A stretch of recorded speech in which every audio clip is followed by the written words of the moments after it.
He was using his power, his wealth, and his influence to traffic men for his own pleasure and that of his romantic partner, Matthew Smith. Federal prosecutors announced that the former CEO of Abercrombie & Fitch has been arrested on trafficking and prostitution charges. Mike Jeffries led the popular clothing brand from the early 1990s to 2014. And during some of those years, prosecutors say Jeffries helped recruit and pressure men to take part in events around the world. Prepare to trade that couch for a bed in federal prison. The message from today's prosecution is clear. Exploiting vulnerable human beings is a crime. The former CEO of Abercrombie & Fitch has pleaded not guilty to more than a dozen criminal charges in just the last few hours related to allegations that he ran an international sex trafficking business.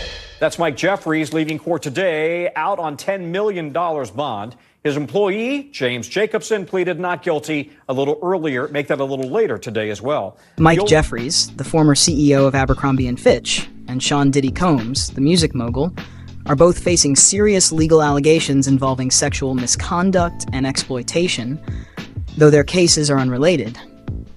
Jeffries and his partner, Matthew Smith, were charged with sex trafficking and interstate prostitution, accused of coercing young men into participating in sex events under the guise of modeling opportunities for Abercrombie & Fitch.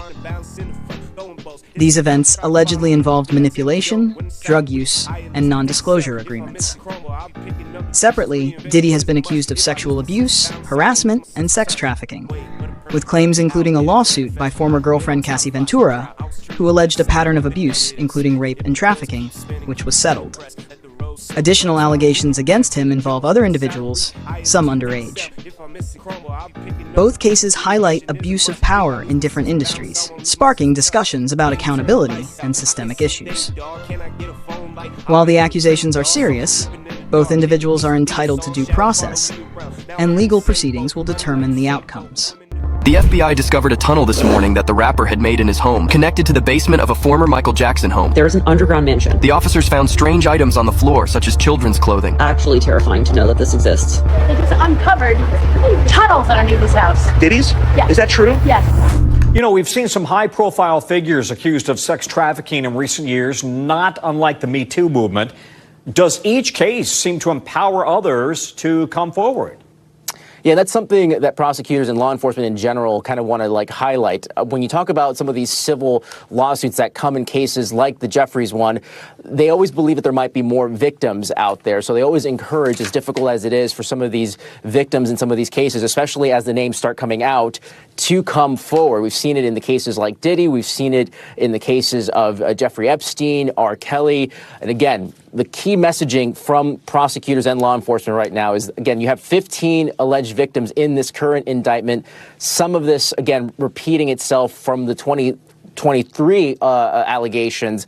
So the concern is that there are more victims, and as difficult as it is, they are encouraging any victims in this case to come forward, Tom.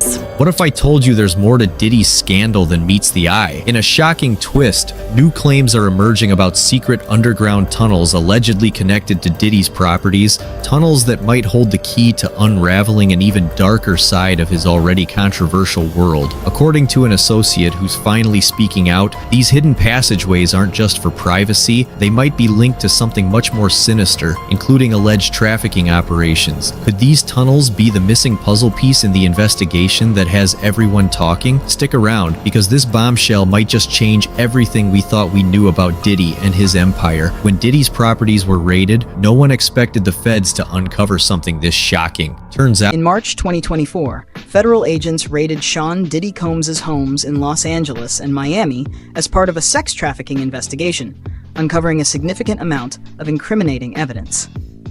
Among the items seized were multiple firearms, including 3 illegally modified AR-15 rifles with defaced serial numbers, along with a large quantity of ammunition.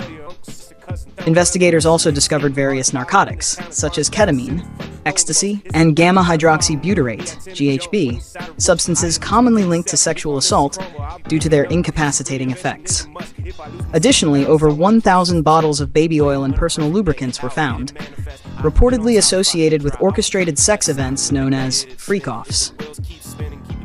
These discoveries have heightened the severity of the charges against Combs, who faces accusations of sex trafficking and racketeering. He has pleaded not guilty and remains in custody, awaiting trial.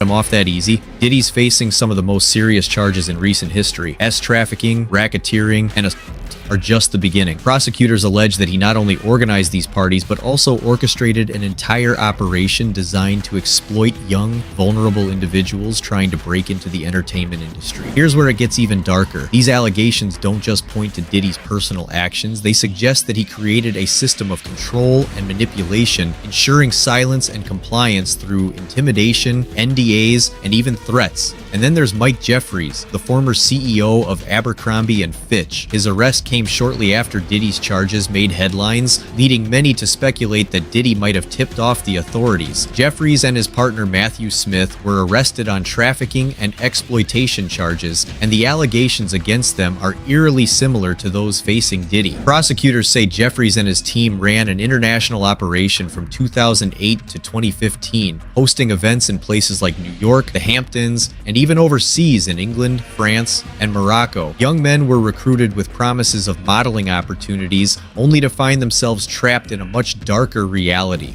Aspiring fashion models knew that a place on one of Abercrombie's iconic ads could be the ticket to success in the modeling industry. Matthew Smith, the longtime partner of former Abercrombie & Fitch CEO Mike Jeffries, has been implicated alongside Jeffries in a federal sex trafficking investigation. Smith, a British national, was charged in October 2024 with sex trafficking and interstate prostitution. While not officially employed by Abercrombie & Fitch, Smith reportedly had significant influence over the company's operations during Jeffries' tenure, attending internal meetings and enforcing company policies, contributing to a tense workplace environment. Allegations against the couple include the coercion of young men into sex events, with Smith playing a key role in organizing and managing these activities. Released on a $10 million bond and placed under house arrest, Smith remains a central figure in the ongoing investigation, which has brought significant scrutiny to the abuses of power within corporate and personal domains. The defendants pressured the men to consume alcohol, Viagra, and muscle relaxants known as poppers during the events. And they required the presence of staff during this activity and ensured that the men did not leave the events until Jeffries and Smith decided that the sessions were over. They spent millions of dollars on a massive infrastructure to support this operation and maintain its secrecy. This included hundreds of thousands of dollars of cash for commercial, prolific amounts of money. Even more troubling, Jeffries and his team employed an intimidation system to silence those who tried to fight back. A high-level security team was used to monitor, surveil, and if necessary, threaten victims who considered coming forward. The indictment alleges that Jeffries' security would intimidate witnesses and enforce NDAs, ensuring the operation stayed under wraps for years. Prosecutors believe there are still dozens of victims who have yet to come forward, their stories buried under fear or ongoing intimidation. Even more recently, one of Diddy's alleged victims came forward with a story that's been shocking everyone. The individual claimed they were locked in a cage with brown people at one of Diddy's infamous parties. While the specifics remain unclear, this allegation feels eerily similar to the trafficking and exploitation accusations surrounding Mike Jeffries and his crew. I remember trying to escape. I remember the brown children. I remember being locked in the cage with these brown kids. I don't know what race they were, but I know they looked at black, but they didn't speak English. Thank y'all. Thank you. And I just want to say how much I appreciate Puff Daddy for doing the kinds of work that he's doing, because he doesn't have to do this.